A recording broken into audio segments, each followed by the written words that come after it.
Hi, sales managers. It's Dan Van Ann, and I wanted to get you across the concept prior to our meeting next Friday.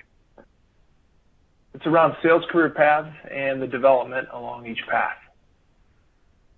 First of all, we recognize the business problem in our exit interviews for people who are leaving the business and our engagement surveys for people who are still with the business, that the absence of career paths are a top 3 issue at Hardy. Next, we recognize that to be on a path for 35, 90, and 50 plus is going to require outstanding sales execution and great management proficiency. Finally, we're missing bench strength at multiple levels of the organization, which causes other problems as we try to achieve our goals. So we believe that we have a solution around career paths and tailored development on each of those paths that address these business problems.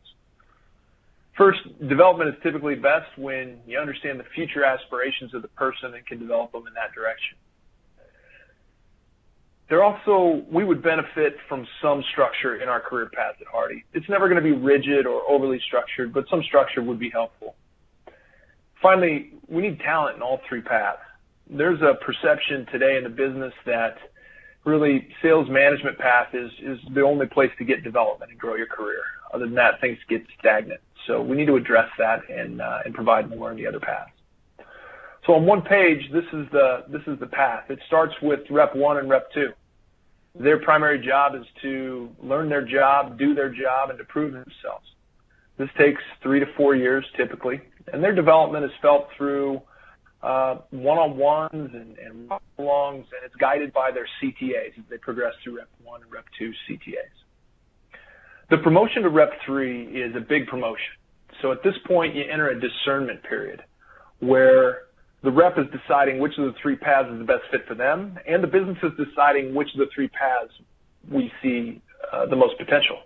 And so it's a collaborative process where we decide on that path, and then we start spending more money on the development along those paths. So the first of 3 paths would be the senior sales associate. This is a long career in sales. It's full of financial and professional growth. And ultimately, this would be a great leader among their peers, a great coach and mentor. The next path is sales management, and it involves both development in role and development for the next role. The key component of this is the bench strength. So we should have 10 to 15 reps that we know by name that are bench strength for sales management and that are being developed and groomed to do that. And we should know how far out they are in their development. This one's 12 months away, this one's 18 months away, or 3 months away. There also needs to be a component here where the bench strength is relocatable to fit the needs of the business and to support this model. Finally, the third path is the commercial path. This covers several different areas. So it's segments, products, strategic accounts, national accounts, and other departments like OD. This can be a 20-year career, or it can be a prerequisite for the other 2 paths. There's a lot of people on this call who have jumped paths very successfully, and we want to continue to allow that. Next, I want to orient you to the College of Development. So you've got 100-level development that is going to be externally sourced content. It's online learning, so people can learn at their own pace and in the comfort of their home office. The next session would be a 200-level, where we would reinforce what they learned in the 100-level online learning, and we would apply that to James Hardy scenarios. Myself and the trainers are going to lead that 200-level training course. Finally, you'd have 300-level training, which is in person. So that could be live training in Chicago. That could be a 2-day seminar in your own market, and a variety of other ways. All experienced reps will take part in 100 and 200-level training. Some will receive 300-level training. Next, let's take a look at the content. So we spoke to several different managers and experienced reps, and we landed on a broad list of topics that we narrowed down to 5. For this year, we're going to approach the 2 in the red boxes, business acumen and negotiation. The expectation around this development is not around just reps feeling development and having a warm, fuzzy feeling. This is about lifting performance and impacting the business. So that's why you have the 100 and the 200 level where we actually apply it to the job. So let's get in and take a look at some of these classes. So we'll start with Business Acumen 100. This is about learning P&L fundamentals. It's about learning the different lines of the income statement and understanding the different levers you can pull to produce different net income. Price, volume, operating expenses, it all goes into it. Finally, it'll be a capstone exercise where the reps get in different teams and they compete against each other in a business modeling game over multiple years. So they'll make business decisions, and then they'll let a year's worth of time pass, which is really only one day, and then they'll come back and assess their decisions and make new decisions, and they'll compete against other businesses doing the similar thing. Business Acumen 200 will be where we apply what we learned in 100 to James Hardie. So we will apply the P&L models in Excel. We'll build those in Excel, and we'll apply them to our customers, multiple customer types. This is going to elevate our needs assessment and value proposition skills, and we're going to role play those. Then we've got Business Acumen 250, which instead of applying P&L concepts externally to our customers, we're going to apply them internally and understand James Hardie's P&L a bit better. That'll be from a gross margin standpoint. We'll also look at a contribution margin P&L.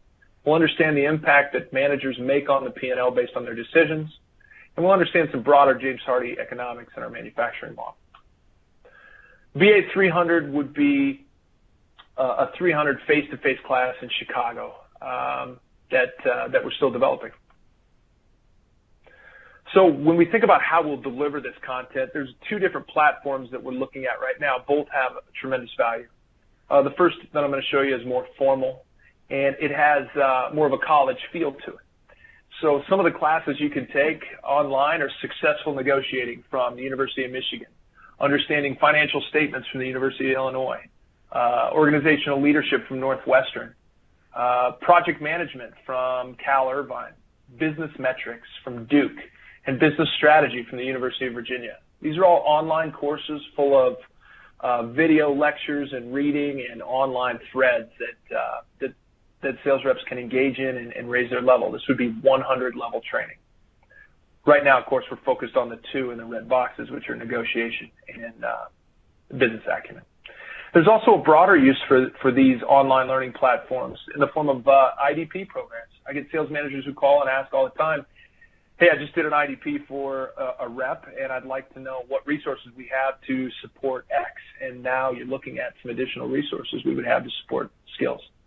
This also has a lot of application beyond sales with supply chain, finance, and manufacturing.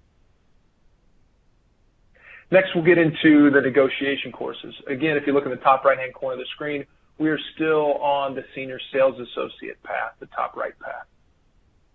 Negotiation 100 would be about acquiring the knowledge around negotiation and the fundamentals behind doing a good negotiation. There'd be reading involved. There would be online webinars that you take externally that are short but really valuable. Next would be how do you apply that to your job. So the Negotiation 200 course would be about applying negotiations within the parameters of James Hardie scenarios. Then we would transition into field negotiations and have ASMs actually supervise reps as they go through that. A 300-level negotiation course would involve a 2-day negotiating seminar in your market or in Chicago, but it would be face-to-face, and it would culminate in actually conducting rebate negotiations. This is the other end of the online learning pool. It is LinkedIn based and is a LinkedIn learning platform. And it involves shorter videos and shorter courses. It feels more like going to YouTube to learn about how to fix your sink and seeing a video from a 20-year-old or from a plumber with 20 years of experience, like really qualified videos. But this has more of a YouTube learning experience where in 13 minutes you can learn a ton. You'll see 4-minute, 5-minute videos. You'll also see courses that are 37, 40 minutes long. Next, if you notice in the top right corner, we're on the middle career path to sales managers. This involves crucial conversations, which many of you took in February in Chicago. It also involves Coaching 300, which is a face-to-face course, which is taught by Richardson, Miriam Abbey, and all sales managers will rotate through that every 2 years. There'll also be a lot of value from sales managers taking the two previous courses we talked about, business acumen and negotiation, to raise your level of knowledge and also your ability to coach reps who go through that. Finally, there's an October manager meeting plan, and development is in store for that. Last, we'll look at the third career path, the commercial path, which is in the top right-hand corner of your screen right now. So Key Account Management 100 will be the first class we go through on that. It'll be remote, it'll be online, and that is a really broad brush. There's a lot that Key Account Management addresses, so it will be an inch deep and a mile wide on the topics. Key Account Management 200 will be applying one portion of Key Account Management, which is customer mapping and networking, to our current approach within account management. And finally, 300 would be a 2-day course on Key Account Management, which some will apply for. This space will also leverage the training in negotiation and in business acumen that we've already addressed. So for us to execute this, OD trainers have to spend their time very differently this year. To put it concisely, we need to spend less time in the car with new reps and more time online with experienced reps and building these 200-level courses where they apply what they learned to Hardy. So first of all, we're going to go through a start, stop, continue exercise. We're going to start by taking all the 100 and 200-level courses. The trainers are going to supervise the 100 and 100-level cohorts as they go through these courses and make sure the engagement and the retention is where we need it to be. And they're going to lead the 200-level courses where they apply what they learned to Hardy scenarios. They're also going to track progress. That means we have to stop doing some things. So we're going to stop doing monthly ride-alongs with reps in the onboarding window.